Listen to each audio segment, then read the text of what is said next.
بسم اللہ الرحمن الرحیم۔ معزز طلباء کرام، معزز سامعین، آج ہم مرفوعات کی تیسری قسم مبتدا اور چوتھی قسم خبر کے بارے میں تفصیلی طور پر پڑھیں گے۔ مبتدا اور خبر، مبتدا اور خبر یہ دونوں مرفوعات میں سے ہیں، دونوں مرفوع ہوتے ہیں۔ ان کا عامل رافع مانوی ہوتا ہے۔ مانوی کا مطلب یہ ہے کہ لفظوں میں نہیں، یعنی لفظوں میں موجود نظر نہیں آ رہا ہوگا، عامل مانوی ہوگا، اور اس عامل مانوی کو ابتدا بھی کہتے ہیں۔ مبتدا اکثر معرفہ ہوتا ہے اور خبر اکثر نکرہ استعمال ہوتی ہے، جس طرح زید عالم۔ اب زید علم ہے، معرفہ ہے، مبتدا ہے، عالم نکرہ ہے، خبر ہے، زید جاننے والا ہے۔ مبتدا کی خبر مذکر، مؤنث، واحد، تثنیہ، جمع میں مبتدا کے مطابق ہوتی ہے۔ یعنی مبتدا اگر مذکر ہوگا خبر بھی مذکر ہوگی، مبتدا مؤنث ہوگا خبر بھی مؤنث ہوگی، مبتدا واحد ہوگا خبر بھی واحد ہوگی، مبتدا تثنیہ ہوگا خبر بھی تثنیہ ہوگی، اور اگر مبتدا جمع ہوگا تو خبر بھی جمع ہوگی۔ مبتدا کی خبر کبھی مفرد کی شکل میں آتی ہے، جیسے انا طالبن۔ انا مبتدا ہے، میں طالبن طالب ہوں، طالبن خبر ہے۔ اب یہاں خبر واحد کی شکل میں آئی ہوئی ہے۔ انا مبتدا ہے، ضمیر ہے، ضمیر مرفوع منفصل ہے، طالبن خبر ہے۔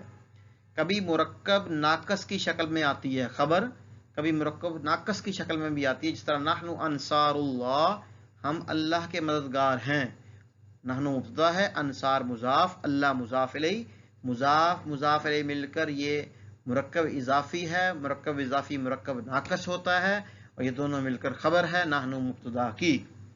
اسی طرح ھذا ذکر مبارکن، یہ ذکر مبارک ہے۔ ھذا مبتدا ہے، ذکر موصوف ہے، مبارکن صفت ہے۔ موصوف صفت مل کر یہ مرکب توصیفی ہے، اور مرکب توصیفی مرکب ناقص کی ایک قسم ہے، تو یہ موصوف صفت مل کر مرکب توصیفی یہ خبر ہے ھذا مبتدا کی۔ مبتدا خبر مل کر جملہ اسمیہ خبریہ ہے۔ کبھی جملہ کی شکل میں بھی آتی ہے خبر، کبھی جملہ کی شکل میں آتی ہے، پھر جملہ کبھی اسمیہ ہوتی ہے اور کبھی جملہ فعلیہ کے طور پر بھی خبر آتی ہے، جیسے زید ابوہ عالم، زید اس کا والد جاننے والا ہے۔ زید مبتدا ہے، ابو مضاف، وہ ضمیر مضاف الیہ، مضاف مضاف الیہ مل کر یہ دوبارہ مبتدا ہے، عالم خبر ہے۔ مبتدا خبر مل کر جملہ اسمیہ خبریہ ہو کر یہ خبر ہے زید مبتدا کی، تو یہاں جملہ اسمیہ خبر بن رہی ہے زید مبتدا کی۔ اللہ یعصمک، اللہ بچائے گا تجھ کو، تو اللہ مبتدا ہے، یعصم فعل، اس میں ہوا ضمیر فاعل، کاف ضمیر مفعول بہ، فعل اپنے فاعل اور مفعول بہ سے مل کر جملہ فعلیہ خبریہ ہو کر یہ خبر ہے اللہ مبتدا کی۔ تو اب ان سے معلوم ہوا کہ پہلی مثال میں جملہ اسمیہ خبر ہے اور دوسری مثال میں جملہ خبر بن رہا ہے۔ مبتدا اکثر معرفہ ہوتا ہے اور کبھی نکرہ بھی، بشرطے کہ اس میں کچھ تخصیص کی جائے۔ جب اس میں کچھ تخصیص کی جائے تو نکرہ ہوگا لیکن خبر نکرہ ہوگا لیکن مبتدا واقعہ ہوگا، جیسے والا عبد مؤمن خیر، البتہ ایمان والا غلام بہتر ہے، تو یہاں عبد نکرہ مبتدا واقعہ ہو رہا ہے، مومن سے اس کی تخصیص ہو رہی ہے۔ عبد موصوف، مومن صفت، موصوف صفت مل کر یہ نکرہ ہے لیکن یہ کیا واقعہ ہو رہا ہے؟ مبتدا واقعہ ہو رہا ہے۔ اور کبھی خبر مبتدا پر مقدم ہوتی ہے، یعنی حق تو یہ ہے کہ خبر بعد میں ہوگی، مبتدا پہلے ہوگا، لیکن کبھی خبر پہلے بھی آتی ہے، جیسے عند اللہ ثواب الدنیا، اللہ کے پاس دنیا کا ثواب ہے، بدلہ ہے۔ تو اس مثال میں عند اللہ، عندہ مضاف، اللہ عندہ ظرف ہے اور اللہ اس کی طرف مضاف الیہ ہے، یہ مضاف مضاف الیہ مل کر یہ خبر پہلے مقدم ہے اور ثواب الدنیا جو مبتدا ہے وہ مؤخر ہے۔ اسی طرح اللہ قصد السبیل، اسی میں اللہ حرف جار، اللہ مجرور، جار مجرور مل کر یہ خبر مقدم ہے اور قصد السبیل جو ہے یہ مبتدا مؤخر ہے. تب اس سے معلوم ہوا کہ پہلی مثال کے اندر کیا ہوا کہ مضاف مضاف مل کر خبر مقدم ہے عند اللہ، اور دوسری مثال میں اللہ حرف جار مجرور مل کر یہ خبر مقدم ہے اور مبتدا مؤخر ہے. دو صورتوں میں مبتدا کو مؤخر کرنا واجب ہے. نمبر 1، جب خبر کوئی ایسا کلمہ ہو جس کا شروع میں آنا ضروری ہے.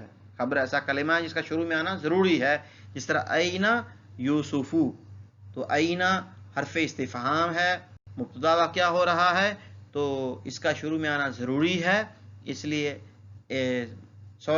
اینا جو ہے یہاں پر خبر مقدم ہے، یوسفو مبتدا ہے، تو یہاں پر اینا حرف استفہام ہے، خبر ہے، اس کا پہلے آنا ضروری ہے، اس لیے یہاں پر خبر مقدم ہے. نمبر 2، جب خبر جار مجرور یا ظرف ہو، خبر کیا ہو؟ جار مجرور یا ظرف ہو، جس طرح بھی مثال گزری، اور مبتدا نکرہ ہو، جس طرح فیہما اسم کبیر، فیہما فی حرف جار، ہما ضمیر مجرور، جار مجرور یہاں پر ہے، یہ خبر مقدم ہے. اسم کبیر مرکب توصیفی موصوف صفت مل کر یہ مبتدا مؤخر ہے. اور اسی طرح اندی مالن، تو یہاں پر ظرف مقدم ہے، اند مضاف یا ضمیر مضاف الیہ ہے، تو یہ مضاف مضاف لے کر خبر مقدم ہے، اور مالن نکرہ مبتدا مؤخر ہے. فائدہ، جار مجرور اور ظرف کبھی مبتدا نہیں بن سکتے، چاہے شروع میں آئیں یا آخر میں آئیں. جار مجرور اور ظرف یہ ہمیشہ خبر ہوتے ہیں، یہ مبتدا واقعہ نہیں ہوں گے، چاہے شروع میں آ جائیں چاہے آخر میں آ جائیں تو یہ خبر ہی واقعہ ہوتے ہیں. تو یہ مبتدا اور خبر کی بحث تھی. اس میں اگر کوئی نقطہ آپ کی سمجھ میں نہ آیا ہو تو اس کا سوال کمنٹس میں لکھ کے کیا جا سکتا ہے، تو انشاءاللہ تعالیٰ کوشش کی جائے گی اس کا جواب دیا جائے. تو اللہ تعالیٰ ہم سب کو صحیح سمجھنے کی اور عربی زبان کے اندر قرآن پاک میں احادیث مبارکہ میں اس کی مشق کرنے کی توفیق عطا فرمائے. وما علینا الا البلاغ المبین. صدق اللہ العظیم. جزاکم اللہ خیرا.